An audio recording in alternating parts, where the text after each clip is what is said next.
All right, Guillermo Mash reporting for Ecotopia here on KZFR 90.1 FM on the Climate Uprising photo shoot. Where are they now? And where are they now? We've got Alan Myers on the phone who's going to kind of fill us in on some of the projects you've been working on, Alan. Welcome to KZFR. Thank you so much. It's great to be here.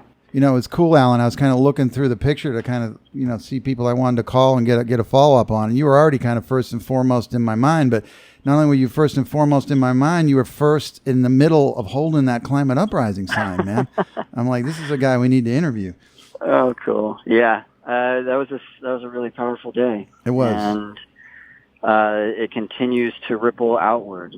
So what we got going on, there's several groups that are forming and then combining and forming coalitions. Obviously, there's the Climate Uprising group that I'm a part of, and then for Paradise, immediately knowing that the community is a poor community and that there would be a lot of people left behind in our capitalist system, started asking for donations. And from there, it was addressing what are the most urgent needs. And in our society, we unfortunately do not guarantee housing for victims of natural disasters.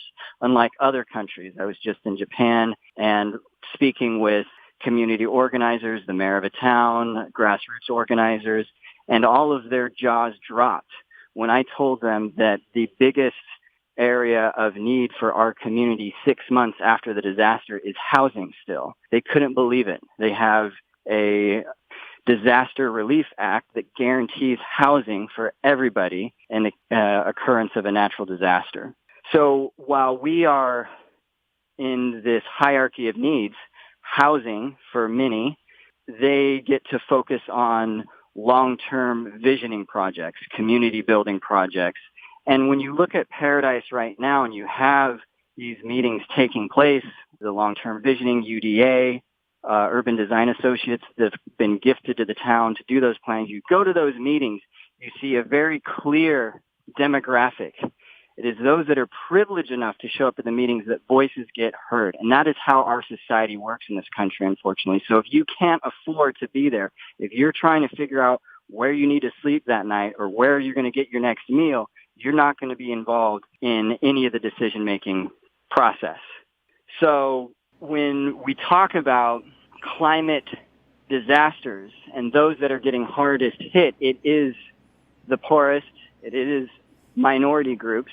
And we're seeing that right now. Poor communities in Paradise that are feeling the effects much harder than those that were okay before the fire. If you had your things in line, if you had your insurance, and you're on the straight and narrow, you're going to be more or less okay. But if you were in any way in a pre-disaster situation, if you were in a tough situation beforehand, you're going to be in a really hard spot right now. So, as much as I am out there talking about the connection to climate change in this fire, I'm also wanting to highlight the injustice for those that are poor, that are minority groups in our town, and that their voices aren't being heard at long-term planning meetings, and they're still not getting the help that they need. And we have resources.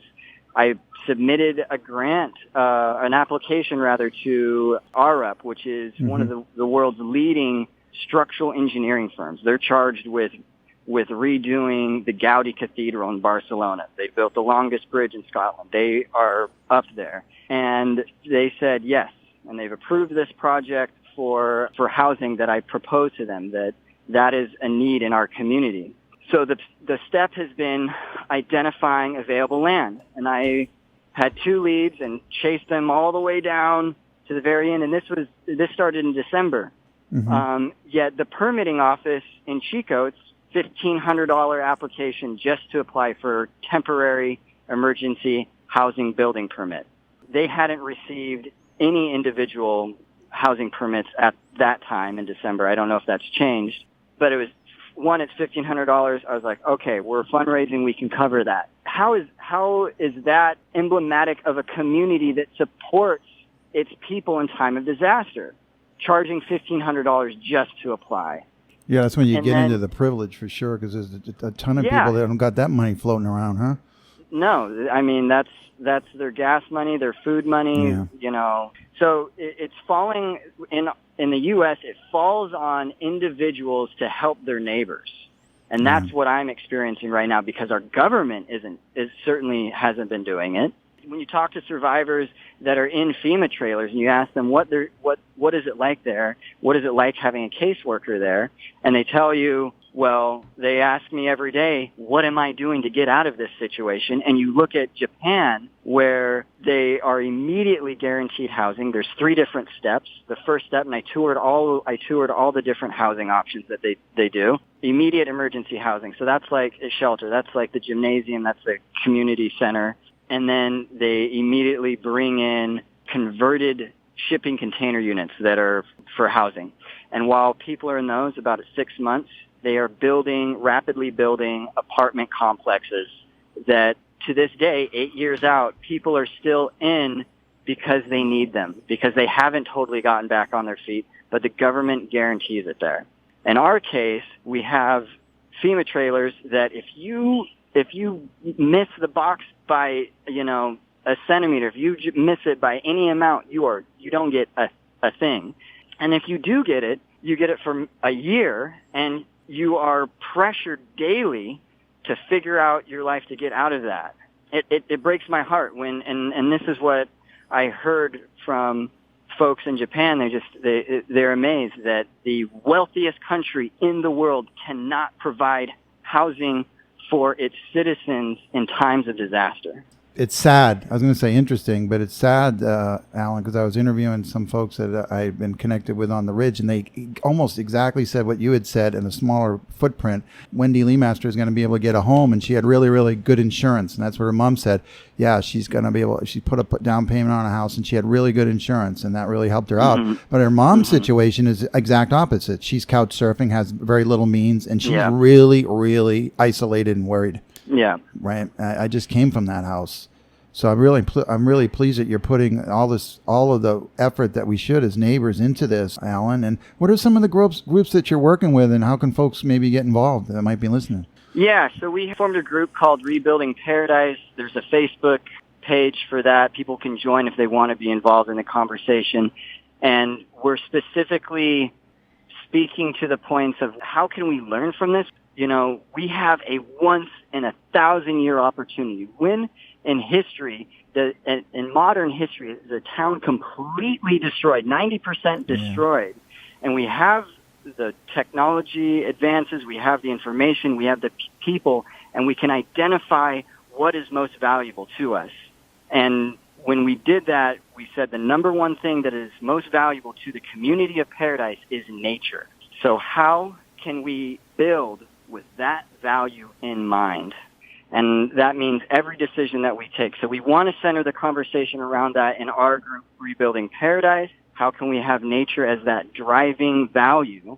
We're working with the Paradise Guild and also the UDA, the Long-Term Planning Group, and also recently renamed 350 Butte County. I know that there's been some pushback up on the Ridge to this group, and it was really heartbreaking to watch council members that I know personally attack 350.org, 350 Chico, saying it's a radical outside group. We don't need these Chico radicals coming in and planning our town for us.